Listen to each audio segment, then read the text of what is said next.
नमस्कार मित्रांनो, web work YouTube चॅनलमध्ये आपले स्वागत आहे. CET सेलमार्फत होणाऱ्या CET परीक्षेचे वेळापत्रक अनाऊन्स झालेले आहे आणि वेळापत्रक आलेले आहे मित्रांनो. महाराष्ट्र CET सेलमार्फत होणाऱ्या CET परीक्षेचे वेळापत्रक आलेले आहे मित्रांनो. ते संपूर्ण वेळापत्रक आपण पाहून घेऊया आणि CET आणि शैक्षणिक वर्ष 2024-25 साठी CET परीक्षा फॉर्म कसा भरावा ते ह्या व्हिडिओच्या माध्यमाने आपण पाहणार आहोत. तर मित्रांनो, पूर्ण व्हिडिओ पहा आणि चॅनलवर नवीन असेल तर चॅनलला सबस्क्राईब करून ठेवा. असेच नवीन व्हिडिओ आपल्यापर्यंत पोहोचतात आणि जास्तीत जास्त लोकांपर्यंत हा व्हिडिओ पोहोचवण्याचा प्रयत्न करा. मित्रांनो, तुम्हाला इथं PDF दिसत आहे. ह्या PDF मार्फत इथं आपण पाहून घेणार आहोत. डेट आहे 9/1/2024 रोजी हे वेळापत्रक आलेलं आहे. CET सेलमार्फत आलेलं आहे. तर मित्रांनो पहा, इथं MB.Ed M.Ed 3 इयर कोर्सचं जे आहे तर रजिस्ट्रेशन स्टार्ट डेट आहे 10/1/2024, एंड डेट आहे 29/1/2024 आणि जी अंदाजे एक्झाम डेट जी आहे ती 2 मार्च 2024 रोजी आहे. तसंच M.Ed CET त्याचं स्टार्ट डेट जे आहे ते 10/1/2024 ते 29/1/2024 आणि अंदाजे एक्झाम डेट जी आहे ती 2/3/2024.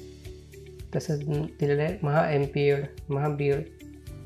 मित्रांनो, स्टार्ट डेट आणि एंड डेट इथं तुम्हाला दिसत आहे आणि अंदाजे एक्झाम डेट तुम्हाला इथं दिसत आहे. ते संपूर्ण पाहून घ्यायचे आहे. ह्या PDFची लिंक तुम्हाला व्हिडिओच्या डिस्क्रिप्शनमध्ये मिळून जाणार. तिथून तुम्ही संपूर्ण माहिती पाहून घ्यायची. LLB 3 इयरची आहे ते सुद्धा सुरुवात झालेली आहे 11/1/2024 ते 31/1/2024 पर्यंत. BA BSc B.Ed 4 इयरचं आहे. LLB 5 इयर CET ती 18 तारखेला सुरुवात झालेली आहे, सुरुवात होणार आहे. आणि MCA CET, BB design CET, CET PCB PCM specially 12वीवाल्यांसाठी आहे. PCB PCM 16 तारखेपासून सुरुवात झालेली आहे आणि 1/3/2024 पर्यंत लास्ट डेट आहे. आणि त्यांची जी एक्झाम डेट आहे ती 16/4 ते 23/4च्या दरम्यान होणार आहे. आणि PCMची जी एक्झाम आहे ती 25/4 ते 30/4च्या दरम्यान होणार आहे. मित्रांनो, ह्या PDFची लिंक तुम्हाला व्हिडिओच्या डिस्क्रिप्शनमध्ये मिळून जाणार. तिथून तुम्ही पूर्ण PDF बघून घ्यायची आणि तुम्हाला कोणत्या वर्षासाठी, कोणत्या इयरसाठी किंवा कोणत्या कोर्ससाठी तुम्हाला CET अप्लाय करायची ते पूर्ण ह्या व्हिडिओच्या माध्यमाने तुम्ही पाहून घ्यायचे आणि करायचे. तर चला मित्रांनो, फॉर्म कसा भरावा ते आपण पाहणार आहोत. तो फॉर्म भरण्यासाठी तुम्हाला cetcell.mahacet.org ह्या वेबसाईटवर यायचे आणि ह्या वेबसाईटची लिंक तुम्हाला व्हिडिओच्या डिस्क्रिप्शनमध्ये मिळून जाणार. तर मित्रांनो, फॉर्म भरण्याच्या सगळ्यात पहिले आपल्याला रजिस्ट्रेशन करायचं. तर रजिस्ट्रेशन करण्यासाठी कॅन्डिडेट रजिस्ट्रेशन AY 2024-25 ह्याच्यावर क्लिक करायचे आणि रजिस्ट्रेशनवर पोर्टलवर यायचे. रजिस्ट्रेशन पोर्टलला आल्यावर सगळ्यात पहिले न्यू युजर आहेत तर नवीन रजिस्ट्रेशन करायचे आहे आणि ऑलरेडी रजिस्टर झालेले त्याने आपली ईमेल ID टाकायचे. पासवर्ड तुम्ही क्रिएट केला असेल तो टाकून साइन इन करायचे. तर सगळ्यात पहिले आपण न्यू युजर आहोत तर रजिस्ट्रेशन करून घेऊया. रजिस्ट्रेशन करण्यासाठी रजिस्टर ह्या बटनावर क्लिक करायचे आणि सगळ्यात पहिले आपली ईमेल ID टाकायची. इथं ईमेल ID टाकून झालेला सगळ्यात पहिले आपले नाव टाकायचे. SSC आणि HSC मार्कशीटनुसार SSC HSC मार्कशीटवर जर आपलं आडनाव पहिले असेल तर आडनावापासून सुरुवात करायची आणि जर आपलं नाव पहिले असेल तर आपल्या नावापासून सुरुवात करायची. जसं आपलं SSC HSC मार्कशीटवर जसं असेल तसं नाव तुम्ही ते टाकायचे. त्याच्यानंतर ईमेल ID टाकायची. ईमेल ID टाकल्यानंतर आपण पासवर्ड क्रिएट करायचे आणि सेम पासवर्ड इथे सुद्धा टाकायचे. त्याच्यानंतर मोबाईल नंबर टाकायचे. मोबाईल नंबर टाकून झाल्यावर डेट ऑफ बर्थ टाकायची. तुमची जी बी डेट ऑफ बर्थ आहे ती टाकायची. त्याच्यानंतर रजिस्टर ह्या बटनावर क्लिक करायचे. तर मित्रांनो, मी माझा फॉर्म फिल करून घेतो. पूर्ण फॉर्म फिलअप झाल्यानंतर मी रजिस्टर ह्या बटनावर क्लिक करणार आहे आणि फॉर्म रजिस्टर करून घेणार आहे. रजिस्ट्रेशन झाल्यानंतर मित्रांनो ह्या पोर्टलवर येणार आहे. इथं आपलं रजिस्टर झाल्यानंतर सगळ्यात पहिलं मित्रांनो फादर्स नेम टाकायचं आपलं. त्याच्यानंतर mother's name, first name only. त्याच्यानंतर मित्रांनो इथं आपलं जेंडर जे बी आहे ते सिलेक्ट करून घ्यायचं आहे. त्याच्यानंतर इथं रिलिजन सिलेक्ट करायचे मित्रांनो. हिंदू, मुस्लिम, ख्रिश्चन, शीख, बुद्ध, जैन, पारसी जे बी आपलं आहे ते सिलेक्ट करून घ्यायचे. त्याच्यानंतर रिजन निवडायचे मित्रांनो. आपलं जे बी आहे, जर आपण खेडेगावात राहत आहे तर रूरल निवडायचे. रूरल आणि शहरात राहतात अर्बन निवडायचे. तर मित्रांनो मी खेडेगावातला आहे, तर खेडेगावात इथं निवडणार. नंतर आपली मदर टंग जी आहे ती इथं मदर टंग निवडायची मित्रांनो. मदर टंग निवडून झाल्यानंतर आपलं नॅशनॅलिटी आहे ती इंडियन आहे. इन्कम आपलं तुमचं जे इन्कम सर्टिफिकेटवर जे तुमचं इन्कम मेन्शन केलेलं असेल ते इन्कम इथं सिलेक्ट करायचं. त्याच्यानंतर मॅरिटल स्टॅटस, तुम्ही मॅरिड असाल तर मॅरिड टाकायचं, अनमॅरिड असेल तर अनमॅरिड घ्यायचे. त्याच्यानंतर मित्रांनो इथं ॲड्रेस घ्यायचे. ॲड्रेसचा तुमचा मुक्काम पोस्ट जे असेल ते टाकायचे. त्याच्यानंतर डिस्ट्रिक्ट, तालुका, विलेज, पिनकोड, त्याच्यानंतर त्याचा तुमचा मोबाईल नंबर टाकायचा आहे. मित्रांनो पूर्ण फिलअप झाल्यानंतर तुमचं जे सेम परमनंट ॲड्रेस सेम आहे तर सेम करायचे आहे. अदरवाईज करस्पॉन्ड ॲड्रेस तुमचा इथं टाकून घ्यायचे. माझा सेम आहे, मी सेम टाकून देतो. त्याच्यानंतर तर डोमिसाईल निवडायचे. तुम्ही महाराष्ट्राचे रहिवासी आहे तर येस करायचे. त्याच्यानंतर मायनॉरिटीमध्ये येतात का, मायनॉरिटीमध्ये येत असाल तर येस करायचे, अदरवाईज नो करायचे. मायनॉरिटी म्हणजे तुम्ही जर जैन धर्मामध्ये येतात किंवा मुस्लिम धर्मामध्ये येतात तर तुम्ही तुमचं मायनॉरिटी सिलेक्ट करायची. येस असाल तर येस करायचे, अदरवाईज नो करायचे. त्याच्यानंतर डिसेबिलिटी, तुम्ही अपंग वगैरे आहात का तर त्यासाठी येस करायचे. आणि अपंग असाल तर तुमची डिसेबिलिटी टाईप निवडायची. त्याच्यानंतर हे पूर्ण फिलअप करायचे. माझं नो आहे तर मी नो सिलेक्ट करतो. त्याच्यानंतर तुमचं 10वी पासिंग इयर टाकायची. इथं 10वी पासिंग तुमचं जे असाल ते इथं तुम्ही टाकायचे. त्याच्यानंतर इथं 10वीला पर्सेंटेज तुम्हाला जे बी भेटलेलं आहे ते तुम्ही इथं फिलअप करायचे. त्याच्यानंतर तुमचं बोर्ड निवडायचे 10वीचा. आणि महाराष्ट्र बोर्ड आहे, महाराष्ट्र बोर्ड निवडायचे. तुम्ही सेंट्रल बोर्ड असाल CBSE बोर्ड ते सुद्धा निवडू शकता. त्याच्यानंतर तुमचं स्कूल स्टेट निवडायचे आहे. तुमचं स्कूल स्टेट जो बी असेल तर तुम्ही इथं सिलेक्ट करायचे. त्याच्यानंतर तुम्ही 12वीमध्ये परीक्षा देत आहात का, जर तुम्ही 12वीमध्ये परीक्षा देत असाल तर येस करायचे, अदरवाईज नो करायचे. आणि हा ऑप्शन फक्त जे 12वीमध्ये शिकत आहे त्यांच्यासाठी आहे. जे 12वीमध्ये पास आउट झालेले आहे, 12वी पास पूर्ण झालेले, जे BEd CET भरत आहे, LLB CET 3 year 5 year, MAd CET, त्यांच्यासाठी इथं नो करावं लागेल तुम्हाला. आणि नो करून तुम्हाला पुढे जावं लागेल आणि पूर्ण 12वीची माहिती फिलअप करावी लागेल. त्याच्यानंतर तुम्हाला BEdचे MAdचे CET भरण्यासाठी ऑप्शन येईल. तर मित्रांनो मी 12वीसाठी भरत आहे तर मी इथं येस करतो. त्याच्यानंतर सेव्ह चेंजेसवर क्लिक करतो, पुढे जातो. पूर्ण फिलअप झाल्यानंतर मित्रांनो इथं प्रोफाईलवर येणार आहे. इथं ही आपली प्रोफाईल दिसत आहे मित्रांनो. त्याच्यानंतर इथं रजिस्ट्रेशन, हेल्प डेस्क आहे, तुमचं हॉल तिकीट ते सुद्धा इथं येणार आहे. तुमचं स्कोर कार्डसुद्धा इथं येणार आहे. तुम्हाला काय ऑब्जेक्शन वगैरे टाकायचं असेल तर ऑब्जेक्शन करून इथं ट्रॅक करू शकतो. आणि कॅपचे डिटेल इथं दिसणार आहे. आणि जे नोटिफिकेशन आहे ते नोटिफिकेशन तुमचं प्रोफाईल रिलेटेड नोटिफिकेशन तुम्हाला इथं मिळणार आहे. तर मित्रांनो सगळ्यात पहिला आता ॲडमिट कार्डचं बाकी आहे ते सध्या ऑफ आहे. स्कोर कार्ड हे सगळं ऑफ आहे. हेल्प डेस्क, तुम्हाला काही इश्यू आल्यास तुम्ही इथं हेल्प डेस्कवर जाऊ शकतात आणि संपूर्ण माहिती इथून घेऊ शकता. आपली प्रोफाईल पूर्ण झालेली. आता रजिस्ट्रेशन करायचे आपल्याला मित्रांनो आपल्या कोर्ससाठी, आपल्या CET एक्झामसाठी. तर रजिस्ट्रेशन नाव याच्यावर क्लिक करायचे. आणि रजिस्ट्रेशन नाववर इथं टेक्निकल एज्युकेशन दिलेलं आहे मित्रांनो. तर मित्रांनो इथं संपूर्ण इथून सांभाळून पूर्ण केअरफुली फॉर्म भरायचे आहे मित्रांनो. CETसाठी हे CETसाठी जे PCB PCMसाठी त्यांच्यासाठी CET 2024 इथं आहे. आणि जे हे पूर्ण कोर्सेस दिलेले आहेत. बॅचलर ऑफ डिझायनिंगची CET आहे, MS CET आहे, HMCT आहे, नंतर MBA CET आहे, मग आर्किटेक्टची CET आहे. इथं पूर्ण CET, MCA CET आहे, MST CET स्पेशल ॲग्रिकल्चरसाठी दिलेलं आहे मित्रांनो. त्याच्यानंतर इथं 5 इयर LLBचं बाकी आहे, अजून स्टार्ट झालेलं नाही आहे. BEd CET आहे, BPEd CET आहे, MB 3 इयर CET आहे, BSc 4 इयर CET आहे. इथं पूर्ण मित्रांनो दिलेलं आहे. PGसाठी आहे, मेडिकल एज्युकेशनसाठी आहे, BSc नर्सिंग आहे, ANM CET आहे. त्याच्यानंतर PG संपूर्ण इथं कोर्सची CET दिलेली आहे. तुम्हाला ज्या CETसाठी तुम्हाला फॉर्म भरायचे ते तुम्ही इथून सिलेक्ट करू शकतात. मित्रांनो CET फॉर्मसाठी एकच रजिस्ट्रेशन आहे. त्याच्यानंतर तुम्ही इथून मल्टिपल फॉर्म भरू शकतात. तुम्हाला ज्या CETसाठी टाकायचे ते CET तुम्ही सपोज तुम्ही 12वी पास आउट आहे आणि तुम्हाला BEd MAdसाठी दोघांसाठी टाकायचे तर तुम्ही इथून BEdचं करू शकतात.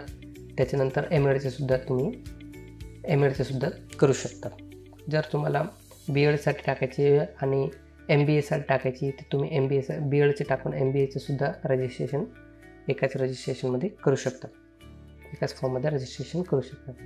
तर चला मित्रांनो, आपण PCB PCMसाठी प्रक्रिया पाहणार आहोत. तर इथं पाहून घेऊया.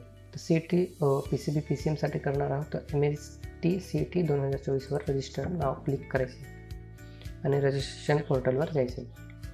रजिस्ट्रेशन नाव क्लिक केल्यानंतर इथे तुम्ही पेजवर येणार आहे, रिडायरेक्ट होणार आहे. त्याच्यानंतर I have download the information browser, पूर्ण टर्म कंडिशनला इथं क्लिक करायचे. त्याच्यानंतर आय ॲक्सेप्ट अँड प्रोसीड याच्यावर क्लिक करायचे. त्याच्यानंतर मित्रांनो, इथं आपली माहिती पूर्ण दिसत आहे आपल्याला. त्याच्यानंतर आपला ॲड्रेस दिसत आहे, करस्पॉन्ड ॲड्रेस आहे. त्याच्यानंतर इथं आपण कॅप्चा फिल करून घ्यायचे. जर तुम्हाला प्रोफाईलमध्ये काय बदल करावा असं वाटला तर तुम्ही ह्या पेजवर यायचे. पेजवर इथून प्रोफाईलमध्ये यायचे. प्रोफाईलमधून आपण आपला जे बी अपडेट करायची माहिती ते आपण इथून अपडेट करू शकतो. तर आपल्याला आपलं नाव वगैरे कंप्लीट आहे, तर आपण तर कॅप्चा फिल करून घ्यायचे. त्याच्यानंतर सेव्ह अँड प्रोसीडवर क्लिक करायचे. त्याच्यानंतर तुमच्या मोबाईलला एक OTP येणार आहे, तो OTP इथं व्हेरीफाय करून घ्यायचा आहे. मी माझा OTP व्हेरीफाय करून घेतो.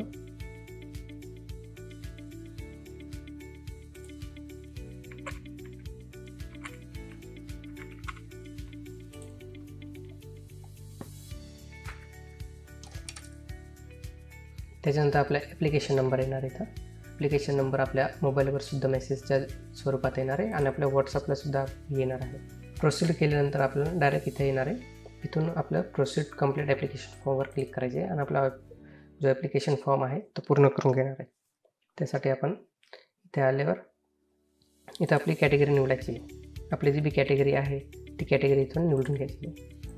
तर मी माझी कॅटेगरी निवडून घेतो. त्याच्यानंतर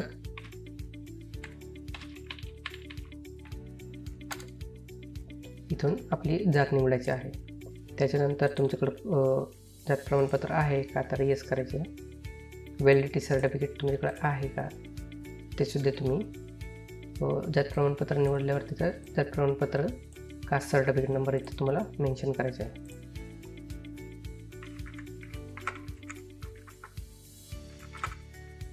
त्याच्यानंतर तुमच्याकडे व्हॅलिडिटी आहे का, तर व्हॅलिडिटी येस ऑर नो करायचे.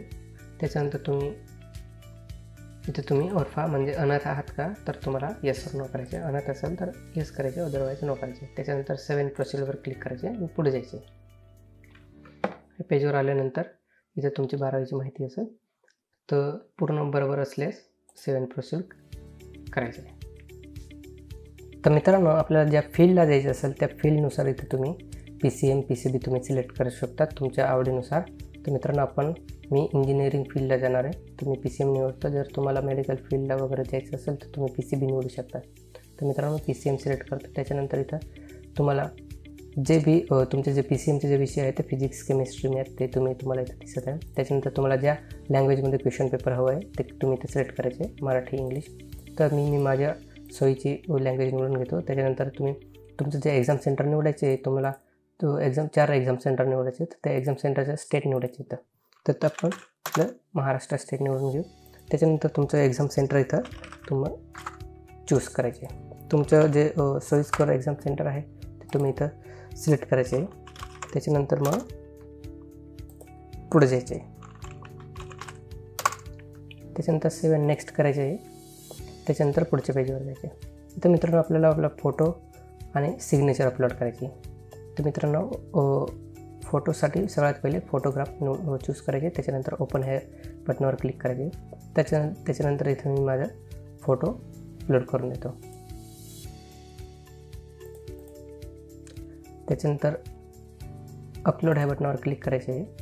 त्याच्यानंतर इथं सिग्नेचर सिलेक्ट करायचे. त्याच्यानंतर ओपन सिग्नेचर आणि इथं आपली सिग्नेचर चूज करायची. आपली जी बी सिग्नेचर आहे ती चूज करून घ्यायची, नंतर अपलोड करून घ्यायची. त्याच्यानंतर मित्रांनो, सेव्ह अँड प्रोसीड या बटनावर क्लिक करायचे.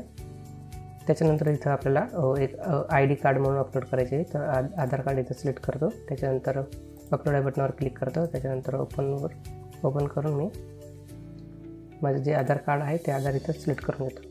त्याच्यानंतर अपलोड या बटनावर क्लिक करून आधार कार्ड अपलोड. त्याच्यानंतर सेव्ह अँड प्रोसीड करायचे. त्याच्यानंतर मित्रांनो, इथं आपल्याला आपलं संपूर्ण प्रोफाईल चेक करण्यासाठी इथं येणार आहे. तर आपण सगळे आपली प्रोफाईल चेक करून घ्यायची. आपलं नाव, ॲड्रेस वगैरे सगळं इथं प्रोफाईल चेक करून घ्यायची. त्याच्यानंतर I have all importance instructions वाचलेले, तर ते तुम्ही इथं टिक करून प्रोसीड ह्या बटनावर क्लिक करायचे आणि येस करून पेमेंट ह्या टॅबवर जायचे.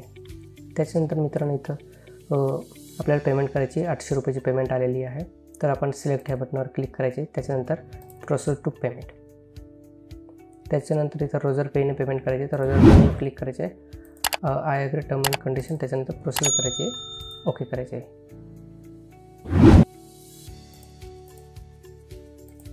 ओके. त्याच्यानंतर पेमेंट ऑप्शनवर येणार आहे आपण. मित्रांनो इथं पेमेंट तुम्ही QR पद्धतीने करू शकता, कार्ड आहे, नेट बँकिंग, वॉलेट, EMI. तर आपण UPI QR घेऊ. इथं आपला मोबाईल नंबर टाकू शकता, UPI ID टाकू शकतात किंवा सिम्पल शो QR कोडवर जाऊ शकतो. त्याच्यानंतर पे अँड कंटिन्यू. 801 रुपये आपल्याला फी भरावी लागणार आहे, 801.18. तर आपण हा QR कोड स्कॅन करून घेऊ आणि त्याच्यानंतर आपले पेमेंट पे करू. मित्रांनो पेमेंट पे झाल्यानंतर प्रिंट स्लिप येणार आहे. ती स्लिपची प्रिंट काढून घ्यायची आणि ती आपल्या रेफरन्ससाठी, आपल्या माहितीसाठी ती प्रिंट आपल्यासोबत ठेवायची. जोपर्यंत आपलं ॲडमिशन होऊन जात नाही तोपर्यंत ती प्रिंट आपल्यासोबत ठेवायची. ॲडमिशनच्या वेळेस ती प्रिंटची गरज पडते आपल्याला. मित्रांनो व्हिडिओ आवडला असेल तर व्हिडिओला नक्की लाईक करा. चॅनलवर नवीन असेल तर चॅनलला सबस्क्राईब करून ठेवा. मित्रांनो तुमच्या सबस्क्राईबने आम्हाला मोटिवेशन मिळतं. तर मित्रांनो हा व्हिडिओ जास्तीत जास्त लोकांपर्यंत पोहोचवण्याचा प्रयत्न करा आणि जास्तीत जास्त लोकांना शेअर करा. धन्यवाद मित्रांनो. जय हिंद, जय महाराष्ट्र.